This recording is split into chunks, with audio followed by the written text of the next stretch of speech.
C'est bon pour vous les toilettes Je vous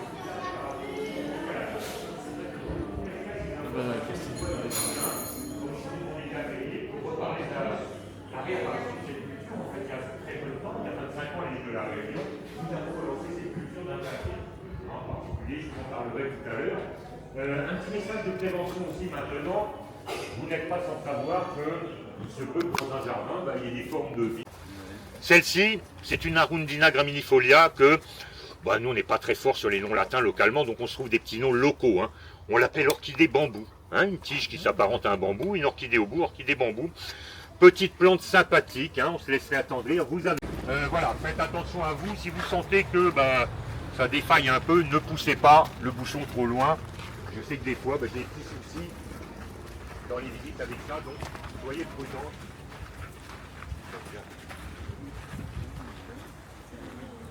Oh non, tu vois bien, c'est bien.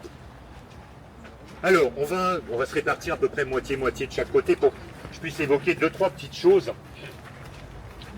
Alors, évidemment, ce jardin a été impacté, et en particulier dans cette zone-là du jardin, les exotiques, des plantes introduites par le cyclone, qui a eu lieu il y a un mois et demi, environ un mois et demi maintenant, il y a un mois et demi, on entend ça, les jours passent aussi, et effectivement, ces exotiques sont parfois pas du tout adaptés à ce type de plantes.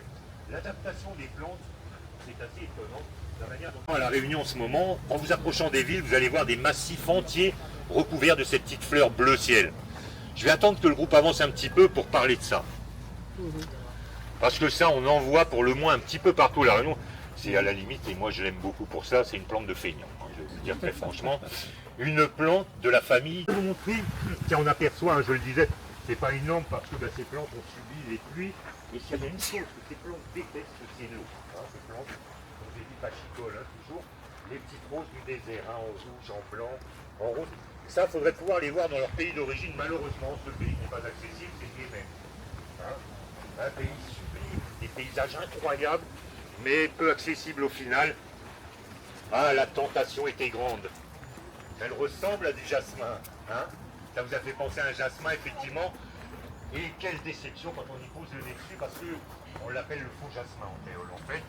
Parce qu'il ne dégage absolument rien. Tabernae montana, faux jasmin, donc c'est une erreur. Là. Alors, le baobab, jusqu'à il n'y a pas très longtemps, il y avait effectivement le baobab africain, un australien et six malgaches. La science a évolué, effectivement, et c'est tant mieux d'ailleurs. Cette science vient de séquencer le génome de ces arbres-là. Et vient de découvrir que aussi bien les deux Africains que l'Australien ont pour origine Madagascar. Que s'est-il passé? Ce qui s'est passé pour l'apparition de nos plantes pour l'île de la Réunion, des graines. C'est ce baobab, peut-être certains d'entre vous l'ont... il est jeune, là, il a 20 ans. Non, c'est un gamin, là. Il est tout maigrelet, là. Ah oui, il est pas grand, non? Oui, il est à l'adolescence à peine. Ce baobab, vous l'avez peut-être aperçu pour ceux qui sont partis en Afrique de l'Ouest, par exemple. Là, c'est celui-ci où je retrouve. Ils peuvent atteindre 12 mètres de diamètre, ces baobabs. Et je parle bien de diamètre, pas de circonférence. On a vu au Sénégal. Voilà, exactement. Au Sénégal, ils sont présents. Vous savez, alors je ne sais plus au Sénégal, mais je sais que dans certains pays d'Afrique et à Madagascar, c'est une espèce comestible. Ce baobab, en fait, vous fournit une bonne partie des besoins du corps. Alors, tiens, regarde bien, regarde les grains du palmier. Regarde. Là, on a à nouveau une série. Pour ceux qui n'auraient pas bien vu les takas, vous en avez 4 ou 5 de regroupés.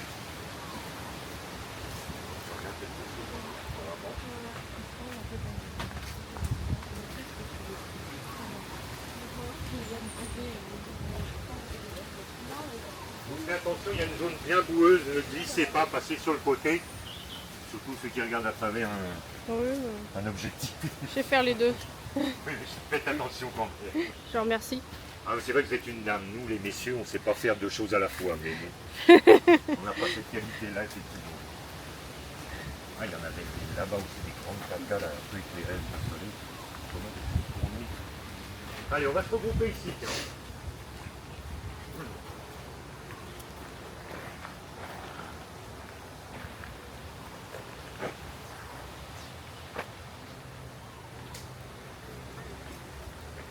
Ouais, ça c'est pas tout à l'heure. On commence un petit peu des expérimentations, mais voilà, ça reste très léger. Regardez celle-ci. Merci pour la réaction sonore. Magnifique orchidée Vanda. Je vais pas vous faire l'affront de parler d'olivier quand même, hein, parce que c'est pas l'endroit pour la réunion, mais là vous avez un petit olivier ici qui souffre le martyr à chaque coup de vent, hein, chaque coup de cyclonique, on peut dans une sorte de couloir de dévastation là qu'on va voir. Oui, pardon. Lavanda, regardez bien, hein, ce que je vous expliquais sur les racines les plus dynamiques et les plus belles, c'est celles qui sont libres. Hein. On n'a même pas besoin de en gros de ce jardin jusqu'à Saint-Joseph. Le seul endroit où vous pouvez les observer, donc voilà. Il n'est pas spectaculaire, n'attendez pas à avoir un baron de Komodo non plus. C'est un petit écart, un baron de grand mal à faire 10 cm, voilà, mais voilà, il a le mérite d'exister. Et surtout, bon, on le protège, on fait tout ce qu'on peut, mais vous savez que 3000 individus sur une espèce aussi fragile, hein, elle a beaucoup de prédateurs qui la suivent, hein, entre les chats et les autres gros lézards. Alors je vais vous garder un petit peu, ouais, si vous êtes à l'ombre là, un incontournable, hein, bien sûr, les bambous. Hein, les bambous. Alors les bambous, je vais vous parler de celui en particulier, mais ce propos pourrait concerner la... Les exotiques sont peu armés pour lutter contre des vents cycloniques. Voilà, j'ai une petite zone d'ombre, on va se regrouper là.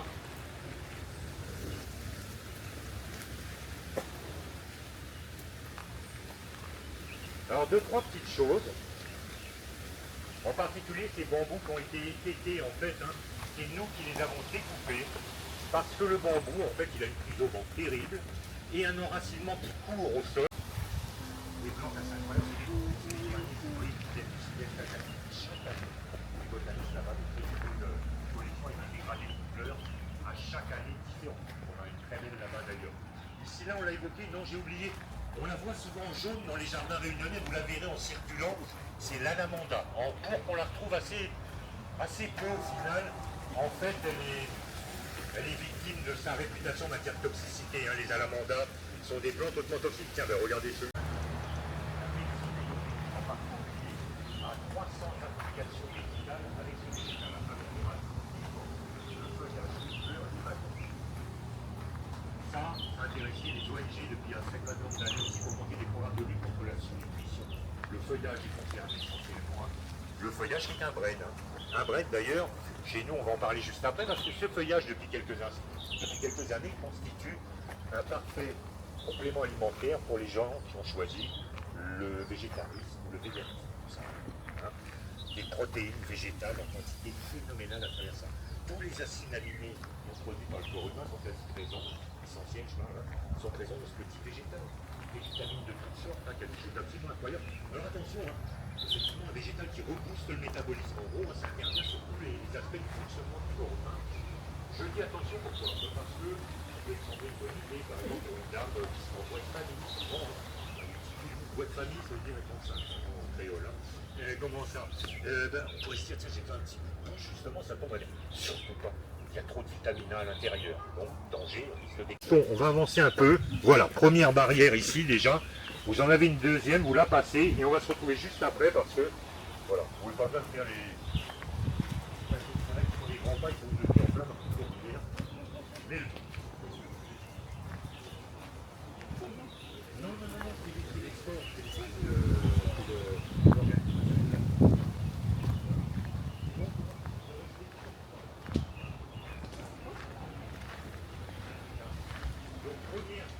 Deuxième zone juste dedans, normalement. Voilà, vous y êtes en plein dessus. Voilà, et là c'est la pire. Là c'est monstrueux. Ça y est, vous êtes à peu près sauvés. Hein.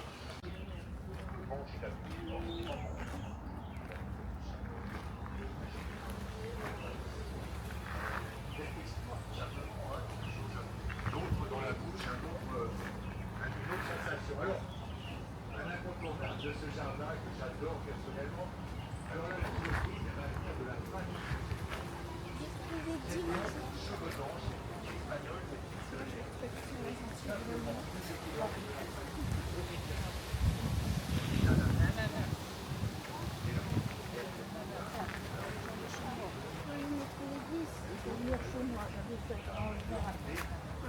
Tu en as combien pour toi?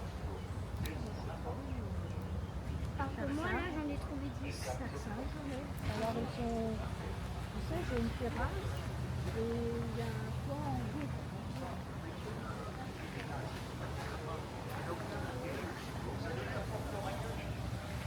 Vous posez ça, avec l'unité que nous avons à la réunion.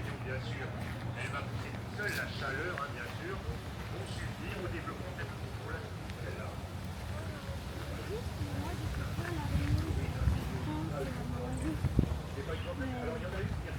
Cacao. Hein, le cacao est une culture à la relance à l'île de la Réunion. Il y a une quinzaine de producteurs aujourd'hui qui se sont relancés dans cette culture. Moi aussi. J'ai une addiction absolument catastrophique en la matière. Je ne fais pas près d'une tablette jour. Donc autant vous dire chocolat noir. Et à la Réunion, nous produisons un cacao d'exception. Alors, pas parce que c'est à la Réunion, parce qu'on va finir. Malheureusement, ce succès aujourd'hui, ça communique beaucoup dans le monde aujourd'hui. TF1 a voulu faire du bien en parlant du cacao français, en particulier du réunionnais au mois de novembre l'année dernière. Résultat des courses, je n'ai réussi à manger qu'une seule tablette cette année.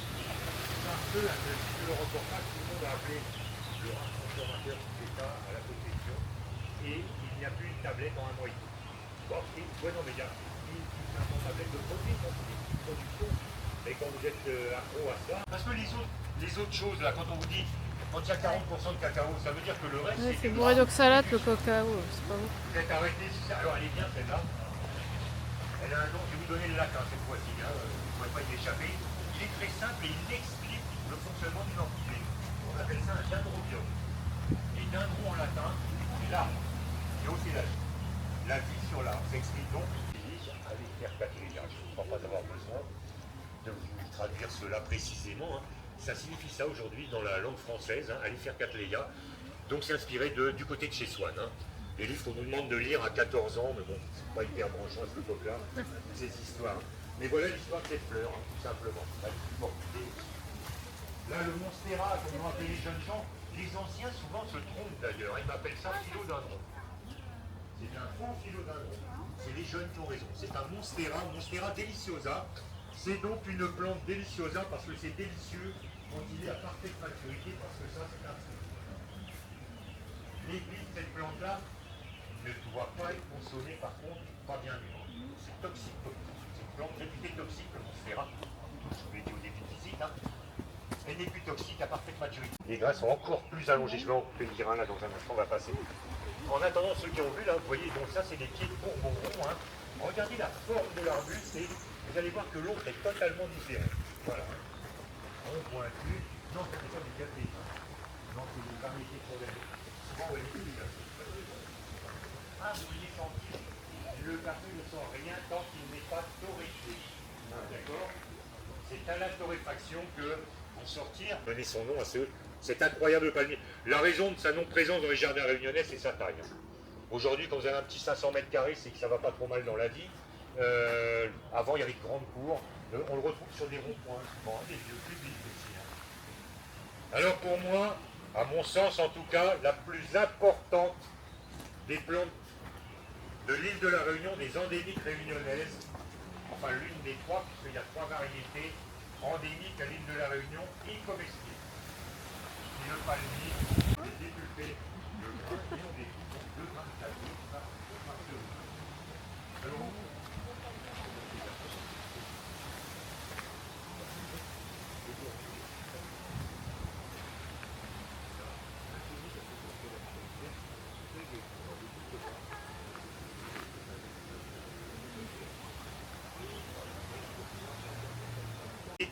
ce sont de faux poivres.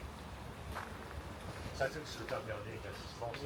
C'est une variété qui a muté à l'origine, qui est arrivée sous la forme des patois qu'on a vu à l'entrée, la toute première plante, et qui est devenue simple en s'installant dans les nouvelles. C'est beaucoup moins haut, elle n'a pas pris de vent. Et c'est un qui a pas besoin de développer des racines pour se tenir debout. Tu vois, elle n'a pas ce besoin-là parce qu'elle a trouvé un mode d'adaptation. C'est une mutation en fait du tout premier.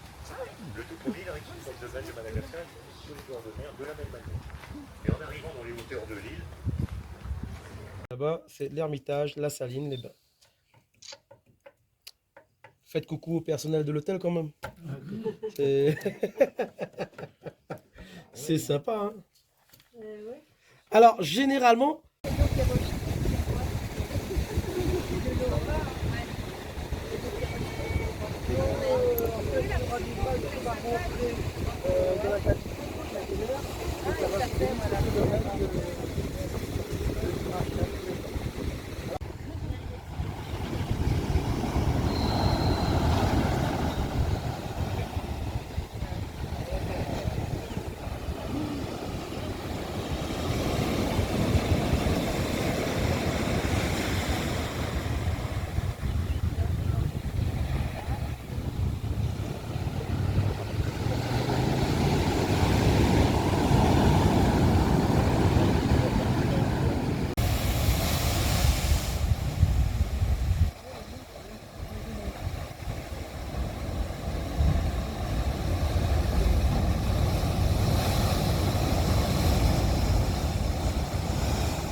Petit bouquet te la donne à moi. On a longtemps lu les fanés, si tu te souviens, comme ça les loin. Petit plat pané, petit.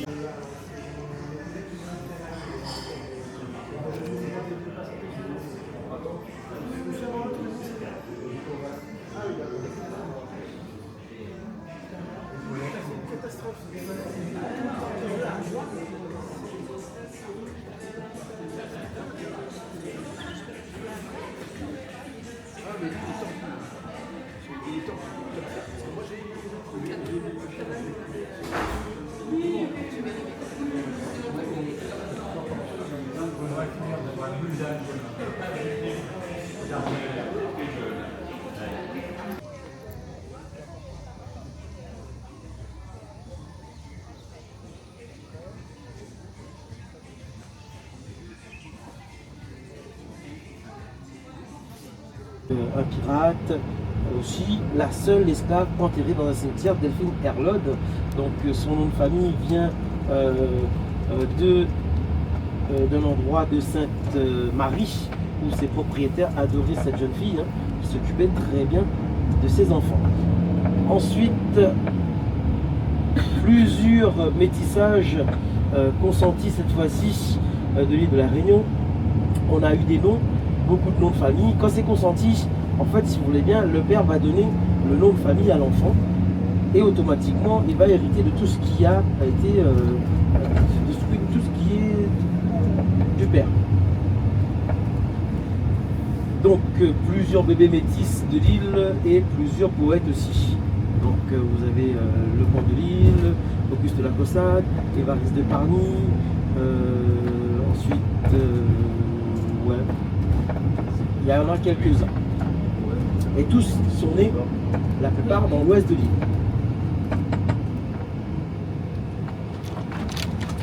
Tous sont nés, la plupart, dans l'ouest de l'île. Et ici, comme je vous dis, comme tout a commencé, mais c'est pas l'endroit le plus agréable. C'était vraiment vers Sainte-Marie, là où on pouvait cultiver pas mal de choses. Et en même temps, comment vous dire, les montagnes étaient beaucoup plus éloignées de la côte. Tandis qu'ici, elle est beaucoup plus proche.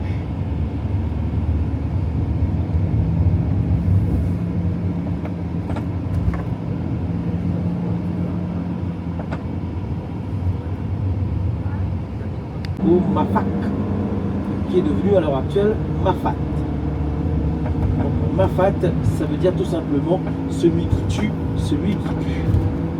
Et l'un des hauts sommets de l'île de la Réunion, on a donné son nom, Grand Bénard.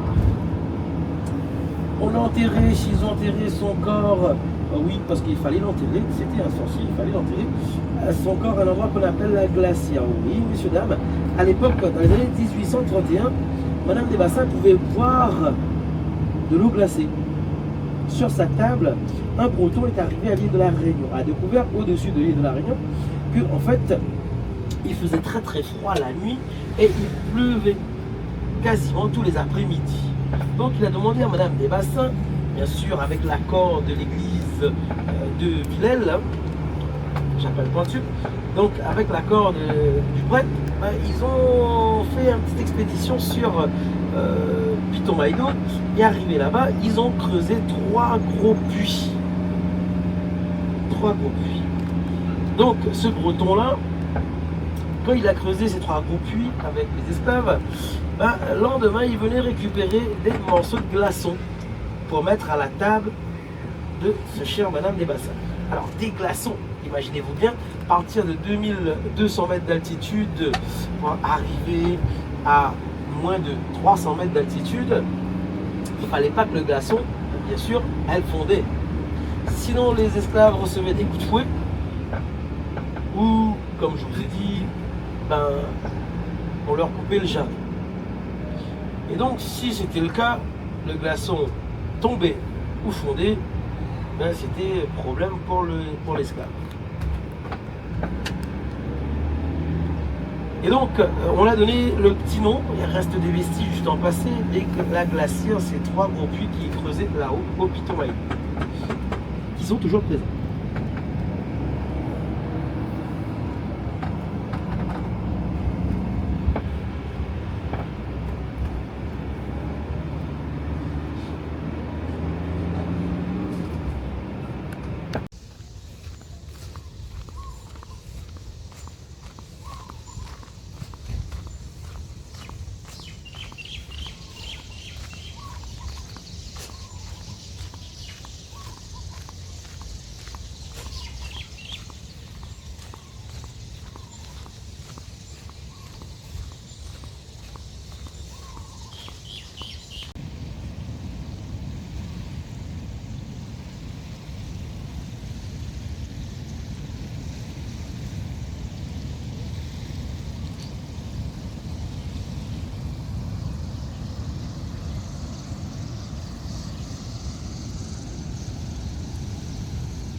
Posez vos valises ici.